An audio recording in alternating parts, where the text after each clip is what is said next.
धमाके से पहले मस्जिद में दिखा उमर नबी। वायरल सीसीटीवी में क्या करता दिखा आतंकी। कार कॉनॉट प्लेस लेकर पहुंचा और फिर लाल किले के पास धमाका। दिल्ली पुलिस की जांच में अब एक नया मोड़ आया है। लाल किले के पास हुए धमाके के मामले में सीसीटीवी फुटेज के कई बड़े खुलासे नजर आ रहे हैं। इस सीसीटीवी ने कई बड़े चौंकाने वाले खुलासे किए, सुराग दिए।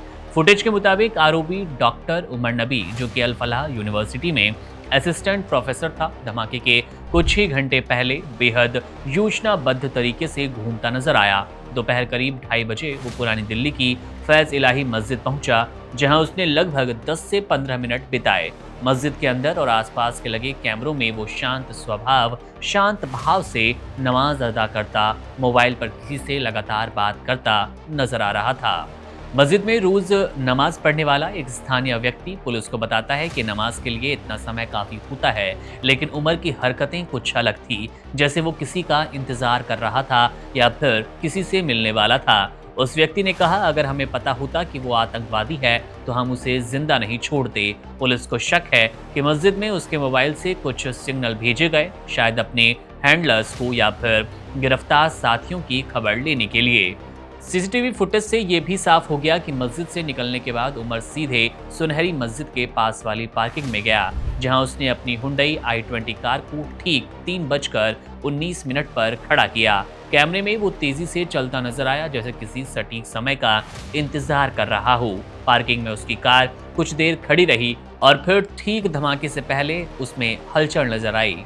पुलिस को शक है कि इसी दौरान उसने विस्फोटक को सक्रिय किया होगा और दिल्ली पुलिस की फॉरेंसिक टीम ने धमाके की जगह से 40 से ज्यादा सैंपल भी इकट्ठे किए, जिनमें कार के धातु के टुकड़े, इलेक्ट्रॉनिक डिवाइसेस, शरीर के कुछ हिस्से शामिल रहे। इन सब की फॉरेंसिक साइंस लेबोरेटरी FSL में जांच चल रही है, ताकि ये पता लगाया जाए कि धमाके में किस तरह के विस्फोटक का इस्तेमाल हुआ। मीडिया रिपोर्ट्स के मुताबिक ये विस्फोट बहुत सटीक तरीके से किया गया, जिससे जाहिर होता है कि उमर पेशेवर प्रशिक्षण प्राप्त कर चुका था। अब पुलिस की निगाह सीसीटीवी फुटेज में दिख रहे दूसरे लोगों पर भी है। कुछ क्लिप्स में दूर खड़ी एक लाल रंग की फोर्ड इको स्पोर्ट कार नजर आ रही है, जिसके बारे में पुलिस को शक है कि ये गिरोह की दूसरी गाड़ी हो सकती है। पुलिस ने इस कार को ट्रेस करने के लिए दिल्ली और NCR के सभी थानों को अलर्ट जारी कर दिया। धमाके के बाद उमर का मोबाइल पूरी तरह बंद मिला, जिससे ये भी अंदेशा हुआ कि उसने सिग्नल फोन या किसी सुरक्षित ऐप के जरिए अपने हैंडलर से संपर्क किया। पुलिस की टीमें अब डिजिटल ट्रेल को खंगाल रही है, ताकि ये पता लगाया जा सके कि धमाके की तैयारी में और कौन कौन शामिल था। UAPA के तहत दर्ज हुए इस केस ने अब राष्ट्रीय सुरक्षा एजेंसियों को भी सक्रिय कर दिया। शुरुआती जांच में जहां ये माना जा रहा था कि कार में 3 लोग सवार थे, वहीं नए सीसीटीवी फुटेज ने साफ कर दिया कि धमाके के वक्त कार में सिर्फ उमर नबी खुद था। अब पूरा फोकस इस बात को लेकर है कि मस्जिद में उसने किससे संपर्क किया और क्या कोई अदृश्य साथी अब भी शहर में छिपा हुआ है। मामले पर हमारी नजर है, जैसे कोई अपडेट मिलेगा आपसे साझा करेंगे। मेरा नाम है मुकुंद, आप बने रहिए वन इंडिया के साथ। शुक्रिया।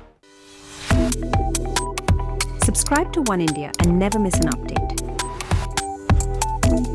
Download the One India app now.